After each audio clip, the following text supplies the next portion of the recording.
Cześć, witam Was na kanale Smart Test. W dzisiejszym odcinku chciałem Was zaprosić do premierowej recenzji najnowszego Android Boxa firmy Micool. Jest to model KM2 Plus Deluxe. Box wyposażony w system Android TV i co ważne, mamy tutaj pełną certyfikację zarówno dla systemu Android, jak też na przykład dla Netflixa. Dzięki czemu ten box świetnie sprawdzi się zarówno do wszystkich serwisów VOD typu Netflix, Prime Video, Disney+, HBO Max, ale też możemy go wykorzystywać do przeglądania internetu, do korzystania z odtwarzaczy multimedialnych. Mamy też funkcję Chromecasta, czyli możemy bezpośrednio przesyłać obraz z naszych telefonów na telewizor. No i cóż, jeżeli chodzi o specyfikację tego boxa, to jedna z mocniejszych obecnie specyfikacji dostępnych na rynku, ponieważ na pokładzie 4 GB pamięci RAM, 32 GB pamięci wbudowanej. Następnie procesor, jest to nowoczesna jednostka AM Logic S905X4. Do tego mamy kartę sieciową gigabitową, mamy Wi-Fi 6 generacji i mamy też sterowanie głosem bezpośrednio z pilota zdalnego sterowania. Jeżeli chodzi o obsługę kodeków, to 4K Ultra HD z HDR-em 10+, Dolby Vision, czyli mamy wszystko, co możemy oczekiwać od nowoczesnego, wydajnego Android Boxa, który zamieni nasz telewizor w multimedialne centrum rozrywki. Na początek oczywiście zapoznajmy się z zawartością zestawu, zobaczmy jak ten box został wykonany, a następnie przejdziemy sobie już do jego działania. A w zestawie, zobaczcie, tak to wszystko wygląda. Tutaj mamy naszego boxa. Następnie w pudełku znajdziemy już zasilacz do tego urządzenia. Jeżeli chodzi o jego parametry, to jest 12V 1A, 12W zasilacz. W zestawie jest już przewód HDMI do podłączenia boxa do telewizora. Zauważcie, że w kolorze białym, czyli kolorze samego urządzenia. No i oczywiście pilot zdalnego sterowania, również w białym kolorze, do którego sobie oczywiście już zaraz przejdziemy. Uzupełnieniem zestawu oczywiście jest instrukcja obsługi, w której znajdziecie na przykład sposób podłączenia tego boxa do telewizora, podłączenia go też na przykład do routera, do sieci Wi-Fi. Jest też pokazane, jak podłączyć takiego boxa na przykład do zestawu audio. Ok, tyle odnośnie zawartości, więc teraz sobie przejdźmy już do budowy i wykonania samego urządzenia. Ok, pierwsze co się rzuca oczywiście w oczy to jakość wykonania tego boxa. Mamy tutaj dwa rodzaje materiału, tworzywo sztuczne jeżeli chodzi o konstrukcję główną oraz tutaj na górze szklana płyta, która ma oczywiście sprawiać wrażenie, że otrzymujemy produkt wyższej jakości. Jeżeli chodzi o elementy konstrukcji tego urządzenia, to na froncie tylko 3 diody informujące nas o pracy tego urządzenia. Na krawędzi lewej znajdziemy 2 złącza USB oraz czytnik kart microSD. Natomiast na krawędzi prawej tutaj nie mamy żadnych elementów. Wszystkie złącza znalazły się na tylnej krawędzi i teraz mamy tutaj wyjście IR, wyjście SPDIF, mamy wyjście AV, wejście HDMI, wejście sieciowe LAN oraz wejście zasilania. To są wszystkie wejścia i wyjścia, w jakie ten box został wyposażony. Tak więc jak widzicie, box sprawdzi się zarówno w starszych, jak też nowszych telewizorach. Mamy też możliwość podłączenia zewnętrznych systemów audio za pomocą wyjścia optycznego. Od spodu dużo otworów wentylacyjnych i to jest duży plus, ponieważ w tego typu boxach zazwyczaj mamy zamkniętą konstrukcję, gdzie to odprowadzanie ciepła nie zawsze jest najlepsze. Tutaj mamy bardzo dobre chłodzenie, dzięki czemu ten box nie powinien nam się przegrzewać, powinien nam bardzo płynnie, szybko działać. Jeżeli chodzi o pilota zdalnego sterowania, to zobaczcie. Pilot dość duży jak na Android Boxa, a to głównie za sprawą tej klawiatury numerycznej, która znajduje się w jego głównej części. Przyciski są wykonane z tworzywa sztucznego, nie są jakieś tutaj miękkie, więc konstrukcyjnie może nie jest to najwyższa jakość, ale działają całkiem sprawnie. Przede wszystkim nie klikają zbyt głośno, posłuchajcie. Dlatego też myślę, że będzie się z niego dobrze korzystało. Oczywiście mamy wbudowany mikrofon, obsługę asystenta Google, czyli będziemy mogli sterować głosowo naszym urządzeniem. Główny joystick do zarządzania funkcjami. No i zauważcie, że mamy też dedykowane przyciski do obsługi aplikacji YouTube, Netflixa, Prime Video i Google Play. Ok, tyle tytułem wstępu. Teraz sobie podłączymy tego boxa i zapoznamy się z jego działaniem. Ok, jak widzicie, ja sobie już podłączyłem boxa pod tutaj telewizor, w moim przypadku monitor. I jak widzicie, mamy tutaj ten główny ekran Androida TV, który pewno znacie z innych tego typu urządzeń lub też z telewizorów wyposażonych w system Android. Jak widać, tutaj klasyczny układ, mamy tutaj zainstalowane aplikacje w tym boxie. Mamy też propozycje z poszczególnych aplikacji VOD. To wszystko oczywiście możemy sobie edytować, zmieniać kolejność i tak dalej. Myślę, że tutaj nic odkrywczego Wam więcej nie powiem, więc może od razu sobie przejdźmy do ustawień i parametrów technicznych tego boxa. No i teraz zobaczmy informacje o urządzeniu, nazwa urządzenia, następnie mamy tutaj informacje o certyfikacji dla Netflixa. I jeżeli chodzi o ten system Android, tak jak wspominałem, jest to Android TV w wersji 11 z zabezpieczeniami z 5 października 2023, czyli całkiem świeży system, świeże zabezpieczenia, jeżeli chodzi o tą wersję Androida. Teraz jeżeli chodzi o pozostałe tutaj ustawienia, no to myślę, że możemy zerknąć do zakładki wyświetlacz i dźwięk. Tutaj niestety nie wszystko jest przetłumaczone. Natomiast jeżeli sobie wejdziemy do ustawień rozdzielczości, to możemy skorzystać z trybu automatycznego, który będzie rozpoznawał możliwości naszego telewizora, monitora i będzie dopasowywał rozdzielczość automatycznie. Możemy to ustawić ręcznie.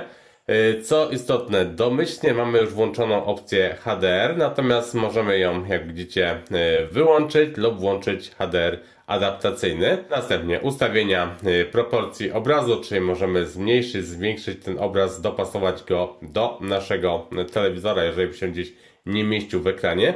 Mamy obsługę HDMI-C, o to często pytacie i takie funkcje są dostępne, czyli obsługa głosu, przycisku Power. Następnie dźwięki systemowe możemy włączyć, wyłączyć i w zaawansowanych ustawieniach dźwięku, zobaczcie, mamy możliwość włączenia SPDIF, wyjście dźwięku optycznego.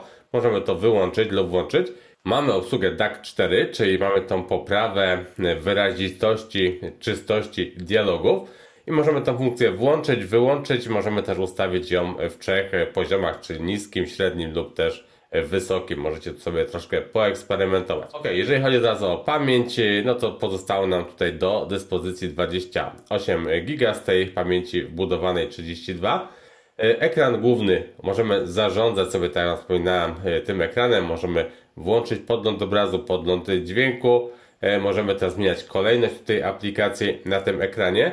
Również kolejność gier. No i mamy tutaj też dostęp do licencji, na przykład systemu Android TV. Jeżeli chcielibyście się z nimi zapoznać, no to jest taka możliwość. Dostępny jest asystent Google. Za chwileczkę Wam pokażę, jak on tutaj działa. Mamy też budowanego Chromecasta i to też sobie sprawdzimy w dalszej części naszej recenzji. Wygaszacze, oszczędzanie energii, tego tutaj myślę, że nie ma sensu Wam pokazywać. Może jeszcze Wam pokażę ustawienia pilota, jeżeli chodzi o zarządzanie właśnie przez HDMI-C, czyli ta regulacja głośności, tryb automatyczny, możemy go włączyć, wyłączyć.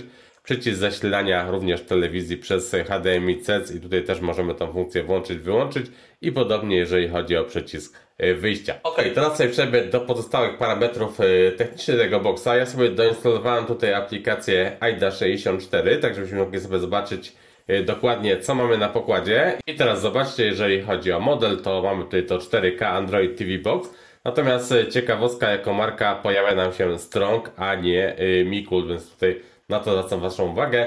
Procesor AM Logic, no i tutaj 4 GB pamięci RAM na pokładzie i pamięć wbudowana, którą Wam już pokazywałem. Tutaj teraz mamy 25 GB pamięci dostępnej. Sam procesor jest to procesor 4-rdzeniowy Cortex A55, taktowany zegarem 2004 MHz. A jeżeli chodzi o grafikę, to jest to Mali G31.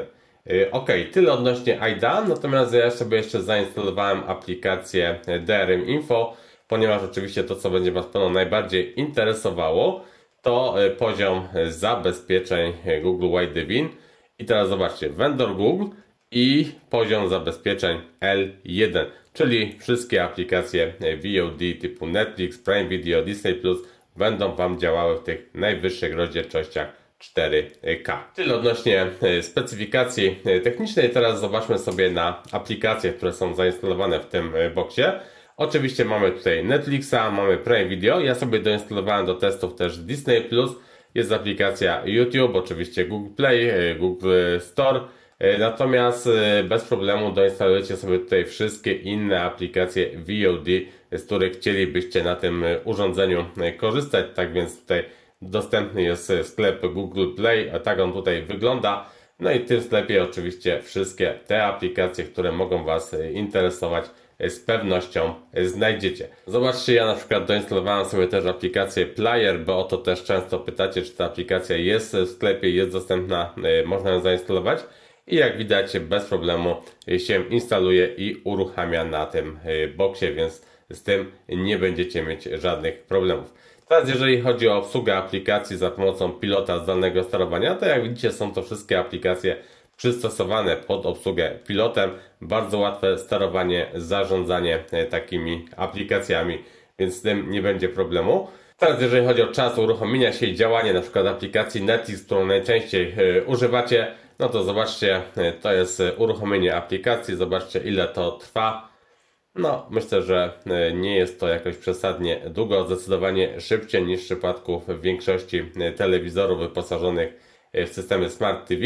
No i aplikacja już po chwili, jak widzicie, jest w pełni funkcjonalna. Możemy już z niej korzystać, otwierać sobie materiały i oglądać je na naszym telewizorze. Jeżeli chodzi o obsługę samej aplikacji, no to tutaj klasycznie, oczywiście w dolnym pasku wybieramy sobie ścieżkę dźwiękową, napisy i tak dalej. To wszystko możecie sobie tu oczywiście w pełni konfigurować. Możemy przejść też do ustawień, gdzie możemy regulować sobie, zobaczcie, czcionkę, rozmiar średni, mały, duży, więc też myślę, że jest to duże udogodnienie. Są też efekty cienia przy czcionce, możemy nakładać sobie tło, możemy zmieniać kolory napisów. Tak więc jeżeli chodzi o ustawienia, tutaj mamy wszystkie niezbędne opcje. Samo działanie, przewijanie, przesuwanie, zobaczcie, działa praktycznie błyskawicznie, bez żadnego tutaj zatrzymywania. Klikamy play i praktycznie od razu materiał nam się odtwarza w tych wysokich rozdzielczościach. Czyli jak widzicie, Netflix działa bez problemu, szybko, sprawnie, z pełną obsługą z poziomu pilota zdalnego sterowania. Podobnie jest w przypadku pozostałych aplikacji VOD. Oczywiście nie będę Wam tutaj pokazywał działania każdej aplikacji, natomiast one wszystkie bez problemu Wam się uruchamiają i bez problemu też właśnie możecie je obsługiwać za pomocą tego pilota zdalnego sterowania. Ok, to teraz sobie przejdziemy do aplikacji YouTube i pokażę Wam tutaj dwie rzeczy. Po pierwsze wyszukiwanie głosowe, a po drugie oczywiście jakość odtwarzanych materiałów wideo. Próbujemy sobie wyszukać jakiś materiał, jakieś demo w 4K i teraz zobaczcie, przycisk wyszukiwania 4K demo. Wszystko nam się błyskawicznie wyszukuje i już możemy sobie takie materiały przeszukiwać, odtwarzać na telewizorze. To teraz sobie zobaczmy, ile potrzebujemy czasu na uruchomienie się materiału wideo. Klikamy play i zobaczcie, praktycznie od razu materiał nam się uruchamia. Zobaczmy sobie teraz na rozdzielczości. Ustawienia, jakość wideo maksymalnie 4K przy 60 Hz i jak widzicie bez problemu nam to wszystko działa. Pełna płynność działania, świetne odzorowanie kolorów, bardzo dobra jakość wyświetlonego obrazu, bez żadnych przycięć, artefaktów i tego typu rzeczy.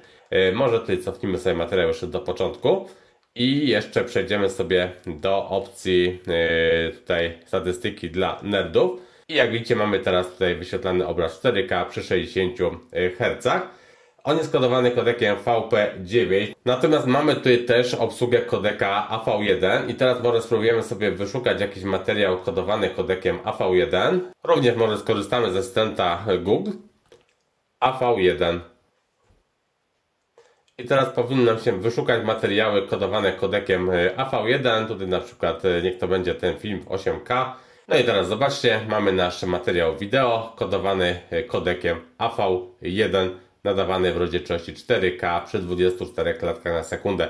I jak widzicie, bez problemu ten materiał nam się odtwarza. pełna płynność, świetna jakość obrazu. Czyli jak widać, box w pełni przygotowany do obsługi właśnie tego kodeka AV1, który niedługo będzie standardem, i też świetne działanie w tych rozdzielczościach 4K. To teraz sprawdźmy sobie działanie jeszcze Chromecasta, czyli na naszym telefonie odtwarzamy sobie jakiś materiał wideo. Mamy tutaj oczywiście opcję przesyłania obrazu, 4K Android do wyboru, no i jak widzicie, od razu udało mi się przesłać obraz z telefonu na telewizor i mogę teraz w pełni sterować nim z poziomu telefonu. Mogę oczywiście zatrzymać materiał, wznowić go. Mogę oczywiście też przewijać materiał do przodu, do tyłu z pozycji tutaj samego telefonu i jak widzicie, wszystko bez problemu działa, jeżeli chodzi o funkcję Chromecasta. I może jeszcze przesyłanie zdjęć. Tutaj również z aplikacji zdjęcia wybieramy 4K Android TV, czyli nasze urządzenie, i jak widzicie, zdjęcie z telefonu jest wyświetlone już na dużym ekranie naszego telewizora. Oczywiście oprócz tutaj tych wszystkich aplikacji VOD możemy też sobie jakieś gry instalować na tym boxie, uruchamiać. Tutaj też nie powinno być z tym żadnych problemów. Oczywiście jeżeli chodzi o takie proste gry wideo, to możemy tutaj sterować za pomocą takiego pilota zdalnego sterowania. Natomiast jeżeli chcecie nieco bardziej komfortowo pograć, no to polecam podłączyć sobie tu jakąś klawiaturę, myszkę lub też jakiegoś pada od PlayStation czy też od Xboxa i wówczas oczywiście to sterowanie będzie znacznie łatwiejsze, co oczywiście nie zmienia faktu, że nawet takim pilotem jesteśmy w stanie w takie proste gry sobie zagrać. Ok, bardzo często pytacie o przeglądarki internetowe na tego typu urządzeniach. Tutaj mamy Android TV, czyli jak się domyślacie, nie mamy tutaj klasycznych przeglądarek internetowych takich jak Chrome, Firefox, nie wiem, Opera i tak dalej, ponieważ to nie są przeglądarki przystosowane do obsługi pilotem zdalnego sterowania. Możemy sobie tutaj wybrać z kilku takich przeglądarek, które są tutaj w sklepie Google Play, na przykład przeglądarka TV Internet Browser. Natomiast są to przeglądarki, które jak widzicie nieco inaczej wyglądają. Mamy tutaj taki kursor, który musimy się poruszać za pomocą tego joysticka. Może nie jest to jakieś najbardziej wygodne, natomiast oczywiście możemy z takich przeglądarek korzystać i uruchamiać sobie, jak widzicie, strony internetowe. Tak więc ta funkcjonalność jak gdyby jest zachowana, natomiast nie jest to może aż tak intuicyjne jak w przypadku przeglądarek, które znacie z waszych, nie wiem, telefonów czy też tabletów, aczkolwiek obsługa stron internetowych, jak widać, również działa. Możemy sobie bez problemu wybierać strony. Tak więc jeżeli potrzebujecie korzystać z przeglądarki internetowej na waszym telewizorze, no to jak widać nie stanowi to jakiegoś większego problemu. I może na koniec jeszcze jedna informacja odnośnie tych przycisków na pilocie zdalnego sterowania, tych przycisków funkcyjnych, a mianowicie w systemie mamy aplikację, która pozwala nam zarządzać tymi przyciskami, czyli jeżeli chcemy na przykład pod przyciskiem YouTube przypisać sobie jakąś inną aplikację, to nie ma z tym problemu, czyli każdą aplikację zainstalowaną w tym boxie możemy sobie przypisać pod tutaj dowolny przycisk i wcale nie muszą być to aplikacje, które są na tym pilocie opisane. Tak więc jest to dodatkowa funkcja, która jest rzadko spotykana w tego typu urządzeniach. Tak naprawdę pierwszy raz się spotykam z tak dużą możliwością konfiguracji tych przycisków. I teraz zobaczcie, przy takim układzie mamy tutaj ID64 pod tym przyciskiem Google Play i jak widzicie bez problemu nam się uruchamia. Pod Netflixa zapisaliśmy sobie grę, również nam się bez problemu uruchamia i tak dalej, i tak dalej. Pod YouTube mamy aplikację Google Play i też, jak widzicie, to wszystko działa, czyli mamy tą dodatkową funkcjonalność pilota pozwalającą nam zmienić funkcję tych przycisków specjalnych. Podsumowując, Micool KM2 Plus Deluxe, jak się okazuje, to naprawdę bardzo ciekawy Android Box, przede wszystkim głównie za sprawą mocnej specyfikacji technicznej, dużo pamięci RAM, dużo pamięci wewnętrznej, w miarę nowy Android TV w wersji 11 z wszystkimi poprawkami, zabezpieczeniami. Mamy przede wszystkim certyfikację dla Google, certyfikację dla Netflixa. Mamy obsługę 4K dla aplikacji VOD, czyli świetne działanie Netflixa, Prime Video, Disney+, HBO Max i tak dalej. Dodatkowo, jeżeli chodzi o łączność z internetem, to już jest zbudowane Wi-Fi 6. generacji, zapewniające nam najwyższe prędkości danych. Możemy podłączyć internet też przewodowo, karta gigabitowa, więc również nie będzie problemu, jeżeli chodzi o prędkości internetu po kablu. No i mamy też oczywiście obsługę Bluetooth, mamy pilota zdalnego sterowania obsługą asystenta Google. No i cóż, obsługę Chromecasta, możliwość odtwarzania materiałów z dysków zewnętrznych, możliwość strumieniowania materiałów po sieci, czyli tak naprawdę wszystko, czego potrzebujemy od nowoczesnego, wydajnego systemu Smart TV pod tak naprawdę każdego rodzaju telewizory, czy to nowsze, czy też starsze. Jedyne, czego może brakować w tym boksie, to chyba tylko złącza USB w standardzie 3.0, ponieważ te dwa złącza USB są w standardzie 2.0, więc do przesyłania, do odtwarzania materiałów wideo w tych najwyższych rozdzielczościach z dysków zewnętrznych, to może tutaj być pewien problem, więc tutaj jedynie o tym wspominam. Natomiast wszystkie inne materiały, jeżeli chodzi o odtwarzanie po sieci, strumieniowanie z dysków tutaj sieciowych i tak dalej, będzie bardzo dobrze w tym boksie działało. Tak więc jeżeli macie telewizor bez funkcji Smart TV, a chcielibyście takie funkcje posiadać lub w waszym telewizorze mieliście funkcje Smart TV, ale one nie są już aktualizowane, to zakup tego typu boksa myślę, że w zupełności rozwiązuje wszystkie problemy i myślę, że warto takiego boksa kupić, aczkolwiek cena tego urządzenia może nie jest najniższa, ponieważ na dzień dzisiejszy kosztuje on ponad 500 zł, więc oczywiście nie jest to mała kwota, natomiast te parametry techniczne, działanie tego urządzenia sprawiają, że warto się na pewno nad nim zastanowić. Z mojej strony na dzisiaj to by było już tyle. Ja Wam oczywiście dziękuję bardzo za uwagę. Jeżeli materiał Wam się podobał, był dla Was przydatny, to jak zwykle proszę Was o łapki w górę, o subskrypcję kanału. Ja się z Wami żegnam i do usłyszenia, do zobaczenia przy okazji kolejnych recenzji na kanale Smart Test. Cześć!